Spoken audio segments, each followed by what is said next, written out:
Quand ils ont gagné, parce qu'ils avaient une majorité, Ouais. là, le gouvernement, à leur tête les militaires, la junte militaire, a décidé de stopper les élections. Ouais, de pas le reconnaître, là. Exact. Donc, ils ont stoppé les élections. Donc, eux, ils se sont sentis lésés, chose qu'on peut comprendre. Ils avaient gagné. Donc, ils ont décidé de prendre les armes. Puis c'est quoi qui s'est passé? Parce que moi, je sais pas c'est quoi. Ouh, ça va être long, hein? Parce que c'est...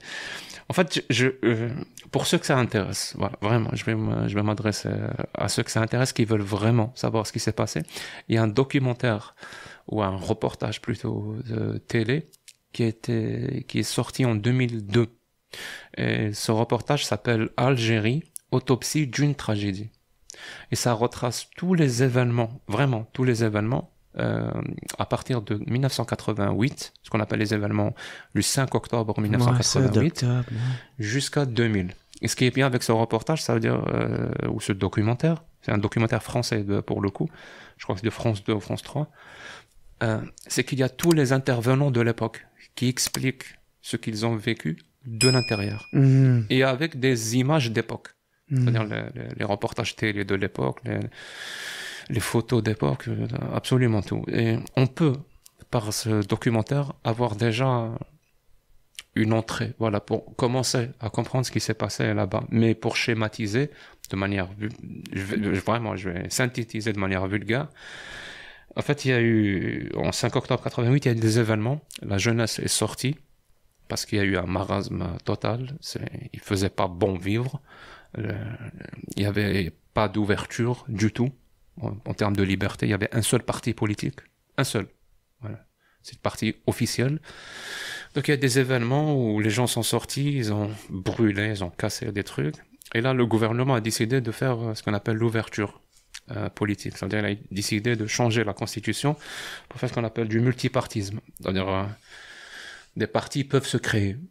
Des journaux indépendants peuvent se créer, des médias indépendants peuvent se créer, une ouverture démocratique. Libérer un peu plus la parole, dans le fond. Oui, exactement. Je pense que ça s'est passé dans beaucoup de pays qui ressemblaient à l'époque à l'Algérie. Par exemple, le bloc, qu'on appelle le bloc de l'Est, par exemple les pays de l'Europe de l'Est, ils ont vécu plus ou moins la même chose, plus ou moins la même période. Vraiment, c'est plus ou moins la même chose en Algérie. Donc il y a eu, et c'est là où il y a eu beaucoup de partis politiques de créer. Et l'un de ces partis, c'était le FIS. F-I-S. C'est le Front Islamique du Salut. Donc c'est ce parti-là qui réclamait l'application de la charia. Ah, ok. La charia dont j'ai expliqué tout à l'heure ses sources. Donc, et ce parti-là, c'est un parti qui se disait un parti pour... D'ailleurs, il n'avait même pas de programme, pour que les gens comprennent. C'est un parti politique qui n'avait pas de programme. Il disait « La mithaq la doustour, qala Allah, qala Rasoul ». Donc on n'a pas besoin de programme. Notre programme, c'est ce que le prophète et Allah ont dit.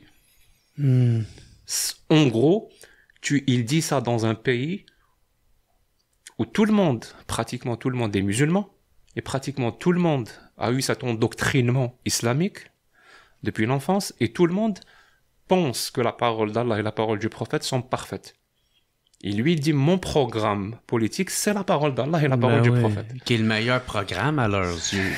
Et donc, carrément, aller à l'encontre de son programme politique était interdit. Je ne sais pas si les gens se rendent compte. J'ai un programme politique, je me présente aux élections.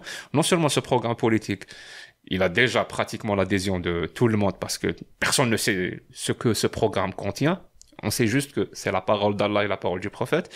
Et en plus, il y a des lois qui interdisent d'aller à l'encontre de la parole d'Allah et la parole du prophète. Donc, de discuter, de débattre du programme du parti politique. Ouais. Donc, c'était foutu d'avance. Et même comme ça, vraiment, même en absence totale de démocratie, pour le coup, parce que là, on n'est clairement pas dans des élections démocratiques. En fait, philosophiquement parlant, on pourrait plus qualifier ça d'élection oclocratique. C'est-à-dire, c'est la majorité qui va décider sans respecter les droits et libertés individuelles, collectives et l'égalité. Parce que les gens font toujours cette confusion. Ils pensent qu'à chaque fois qu'il y a un vote, c'est démocratique. C'est démocratique. Non. Voilà. Tocqueville, Alexis de Tocqueville, dans son livre, je crois que de la démocratie américaine, je me rappelle, je donne mes sources au cas où les gens veulent chercher. Okay. Il qualifie ça de la tyrannie de la majorité. Voilà. C'est comme si je fais un vote dans un pays, on va décider si les 10% qui ne nous ressemblent pas, est-ce qu'on va les exécuter? On ne peut pas qualifier ça de vote démocratique, parce que ça ne respecte pas les droits et libertés de chacun. Okay. On a des droits, on a des libertés, et le principe de l'égalité, il faut que ces droits et ces libertés soient vraiment les mêmes pour tout le monde. Si ces principes-là ne sont pas respectés, il n'y a pas de démocratie. Le vote dans la démocratie, il ne vient que pour sanctionner une certaine décision générale sur un truc bien précis, par exemple qui va nous représenter ou plein de choses. Mais la démocratie elle-même, et cette définition, c'est pas la mienne, hein, c'est la définition qui fait consensus. Maintenant, vous allez trouver cette définition, par exemple, dans je sais pas, la meilleure source, ça serait l'ONU, l'ONU.org. Vous tapez onu.org, démocratie. Vous allez trouver la définition de la démocratie. C'est pas les élections, c'est plutôt les droits et libertés individuelles, les droits et libertés collectives, le principe de l'égalité, l'alternance au pouvoir, la liberté des médias. Il y a plein de points qui, eux, sont la démocratie, au sens libéral du terme. Du terme, ouais. Voilà. Puis là, tu disais qu'il y a eu, il y a eu une guerre civile, finalement. Oui, parce qu'ils ont remporté les élections. Ouais. Et bizarrement, on se serait attendu à un raz-de-marée, vu leur faux programme. Vu leur programme qui est la religion la plus pratiquée dans le pays, vu que tu n'avais même pas le droit de critiquer leur programme politique, vu qu'ils utilisaient encore une certaine intimidation pour imposer, vu le nombre de mosquées qu'il y avait dans le pays, et chaque mosquée prenait ou disait à leurs adeptes qui venaient faire la prière de voter pour le fils. Ouais. Et c'est favoritisme. Et c'est 5 fois par jour. C'est-à-dire la prière dans une mosquée, c'est 5 fois par jour, tous les jours, avec une prière immense le vendredi, avec les dizaines de milliers de mosquées qui existent. Et même avec ça, je crois que la population algérienne à l'époque était de 26 millions d'habitants, si je me rappelle bien. À vérifier. Voilà, les chiffres que je vais donner là, c'est vraiment à vérifier parce que j'ai pas la source devant moi. Le corps électoral, je crois qu'il était à 12 millions. Sur les 12 millions, il y a eu 9 millions de votants. C'est-à-dire, il y a 3 millions qui n'ont pas voté. Sur les 9 millions de votants, il y a eu pratiquement 2 ou 3 millions de bulletins nuls. C'est-à-dire des gens qui votaient pour la première fois et qui mettaient que des insultes. Voilà, parce qu'ils en avaient marre. Il y en avait des millions. Oui. Il m'a juste insulté. Ouais, donc ils ont pas été comptabilisés. Ok. Donc il restait 6-7 millions de suffrages exprimés, on va dire comme ça. Et même sur ça, ils ont eu je crois 46% des votes, le fils. Ok. Donc sur 26 millions d'habitants, 3-4 millions de personnes qui ont voté pour eux.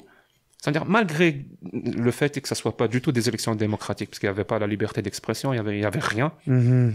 Malgré ça, c'était déjà minoritaire.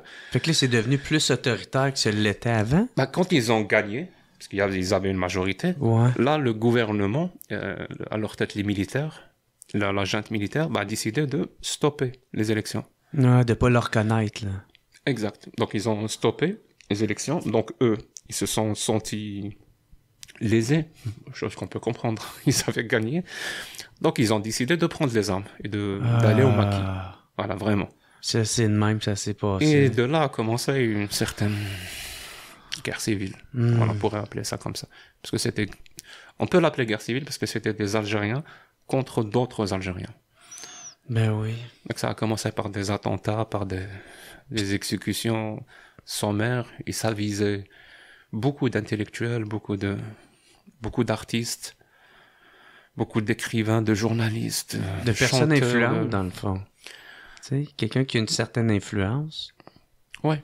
Et de là a découlé beaucoup de problèmes, donc comme vous l'imaginez. Jusqu'à un paroxysme, je crois dans les 96-97, Il y avait des massacres, voilà. Massacres de population. On parlait de 1000, parfois 2000 personnes qui étaient massacrées dans une ville, la même soirée. Voilà, c'était des massacres organisés. Puis toi, t'as grandi là-dedans? J'ai grandi là-dedans. Et j'ai eu une enfance agréable. Ouais, parce que c'est même avant qu'on rentre dans ces détails-là, ça, tu dis, même si ça, t'as quand même des bons souvenirs de... Ouais. J'imagine que c'est grâce à mes parents. What's up tout le monde? Ici Jer Alain pour vous dire un gros merci d'écouter et de suivre le What's Up Podcast. Vous pouvez m'aider en devenant membre Patreon.